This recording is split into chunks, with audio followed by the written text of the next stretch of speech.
Hello and welcome to another video at ICT ProTraderPath. And in today's video, I'm back with a live execution that I took place. Unfortunately, my microphone was turned off, so I'm just doing the voice narration right now, and I'll try to go through whatever happened during the period and why I took the entry and what was the confluence behind that entry.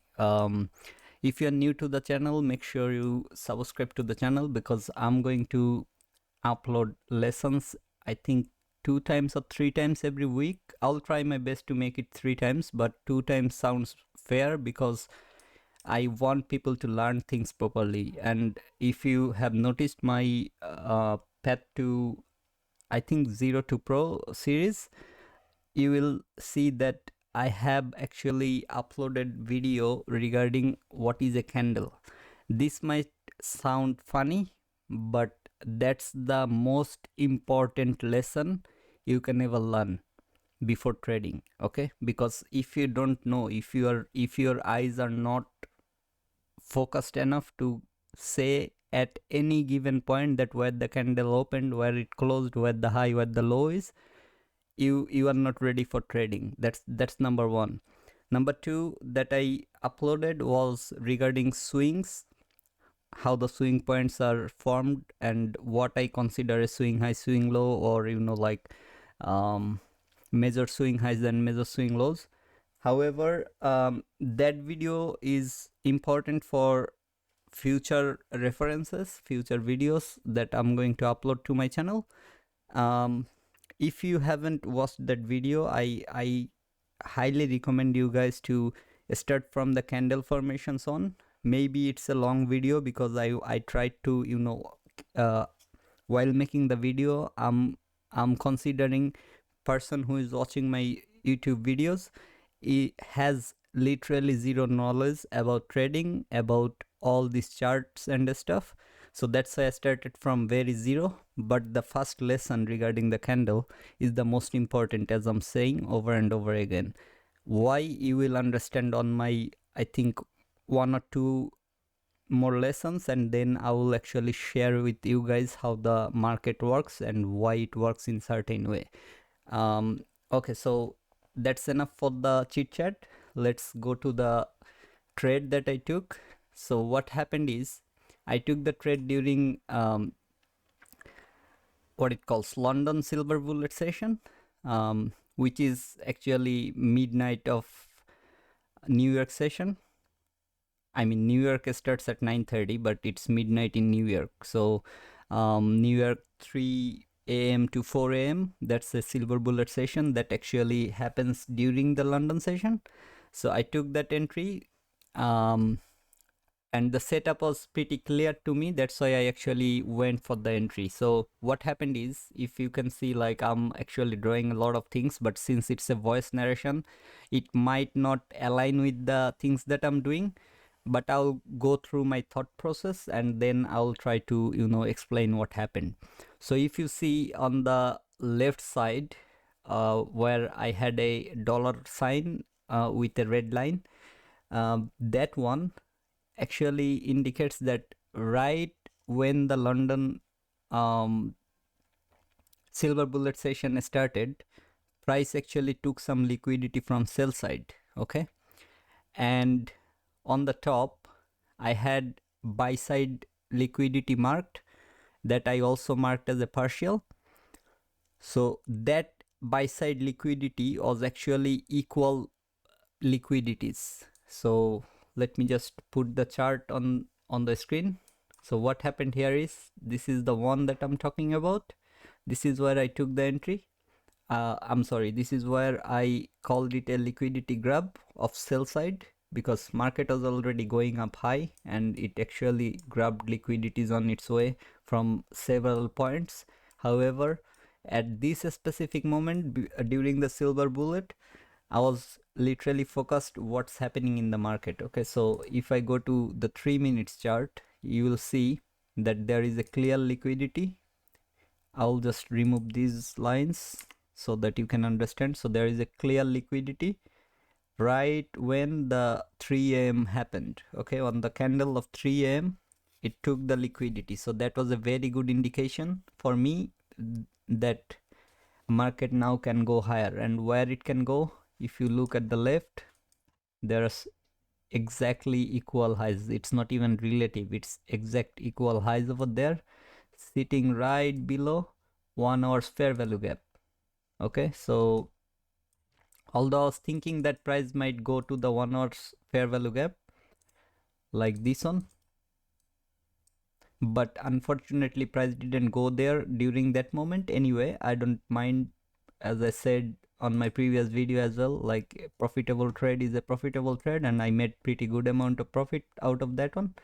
I don't bother if I hold it, or if I did something differently. I could have got more or something like that. Yeah, in this term I was being a fool, I was being greedy, because even though it took the liquidity and showed some rejection, I still, like, I didn't take the full profit from here. I just took partials, and then I moved my stop loss somewhat around this level on a lower time frame. Anyway, so what was the entry model is, when I saw the liquidity grab and there was a market structure shift, I saw on 3 minutes chart there is this fair value gap that market created. Okay, this fair value is right with this order block, and since this is a low, this is a high, this is a lower low, okay, and market broke that structure, this is a breaker block, this green candle is a breaker block. So my entry was based on this breaker block and this fair value gap. Although I took the entry on the breaker block, price actually came to that fair value gap, and like inside of this order block, if you see closely, let me move this one, so I'll show you. You see this, that's the order blocks. So how I can define a order block? Oh, I actually need to go here. So that's the order block that price respected. That's the highest level of the order block, and since in this case the low for both of the candles are same, so I can just consider one simple area, this as the order block. And if you see this wick that came to this 3 minutes fair value gap, that wick actually came and respected that order block's opening. You see, let me remove this one, let me remove this one. So exactly on that order block's opening. Yeah, so this is where market came, respected and reacted, and after that it went straight to that buy side liquidity. Although it looks like a very small trade, what I did here is I noticed there is a fair value gap sitting right around this level, and there is this volume imbalance, although price actually filled that up, but I think on a smaller time frame there is another volume imbalance somewhat around this area. Let me check. Yeah, so fair value gap with a volume imbalance, and there are, yeah, so there are a lot of volume imbalances over here. You can see here is volume imbalance, volume imbalance. So this is a problem with the ES chart. Like if you go to lower time frames, you will find lots of them, so you might need to ignore some of the volume imbalances that you can see. However, at this stage I took the entry on the breaker block, like the structure that market broke and shifted to the upside. So liquidity grab, break of structure, then there is the fair value gap like this mark and that mark. Price came to the fair value, then started going for that buy side liquidity. So for this specific entry I didn't need to worry too much about the take profit, because the take profit was already huge.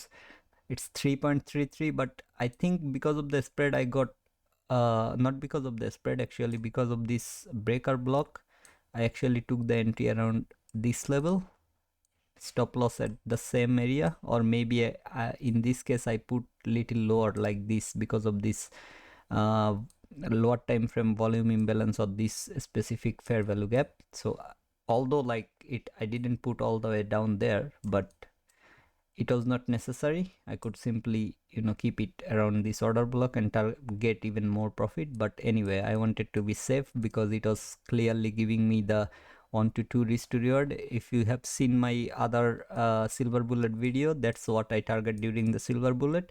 But in this case, since the hourly fair value was right above that level, and also there was this liquidity inside of this huge order block, or I can call this one as the order block because of this high, and there are this specific fair value gap as well on the lower time frame. So a lot of factors are there. That's why what I did was I took one partial at 1 to 1. I took actually 5 positions, like 5 lots. That's a lot of a lot, because especially for E-mini S&P or S&P 500, for each lot it's like for each pip you will get $12.5 or something. The what it calls, the price of each tick is $12.50, something like that. So for 5 lots it's $62.05 for each tick. Okay, so yeah, I mean it's a huge thing. And for me, I took the entry at 3100 and I took the take profit at 3550. So yeah, I mean it was not a bad profit at all. However, what I did was I targeted somewhat around this area. I think 1 to 3. Yeah, so I targeted 1 to 3 right before that hourly fair value gap, because I thought eventually price gonna go up there. It didn't go there. So when I moved my stop loss to this, below this fair value gap on this candle, I think I got my this candle, like it's on my live chart, I got my take profit. Okay, so yeah, I mean it was not bad trade. Because of 5 lots I got pretty good amount of money out of it, and it took very less time. It's not too, like, it's not even an hour or so. So it's like 3:36 until 4. So it's like 30 minutes, around 30 minutes I got over $1,000 profit. So which is a very good trade for me, based on my account size and based on the amount that I risk. So in the background you can see, like, I have already taken one position off over there, and I have set 2 different partial take profit levels. And as I'm saying, like, since the liquidity was there, and that was more than like 2.2, I shouldn't have targeted the 1 hour fair value gap for price to retrace. And right now I will get my second take profit, which is 1 to 2.2, and with 2 lots. So I think on my live account I actually showed how much PNL I had during that moment. However, I tried to hide my account balance and other account informations, because it shows the account informations. So yeah, as you can see, at this specific moment I have nearly $900 profit already, and I have $350 in open profit as well.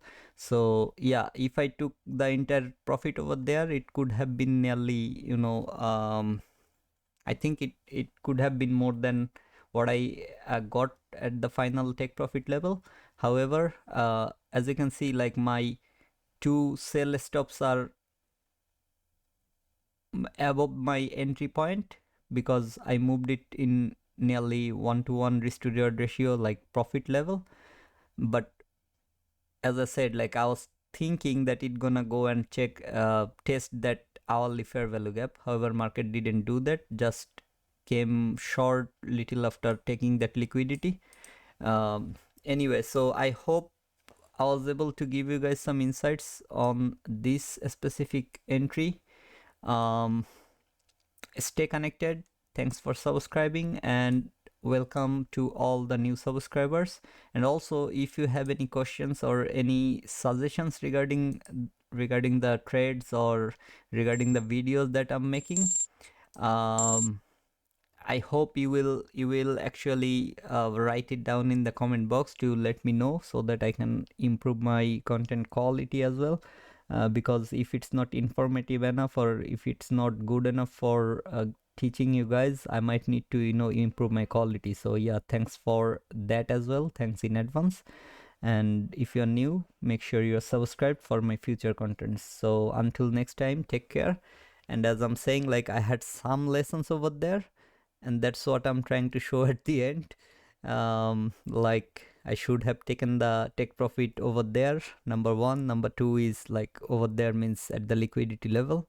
And number two is like, when I targeted something, that should have been my first initial, rather than like, I took one position off at 1 to 1 risk to reward because I had too many positions. So yeah, that's the lesson that I'm trying to teach you guys. And also I'm learning for myself as well, which is, don't be greedy, stick to it. The liquidity and time and framework are the most important parts, because as you know, like, it's silver bullet. So yeah, until next time, take care, bye bye, and thank you.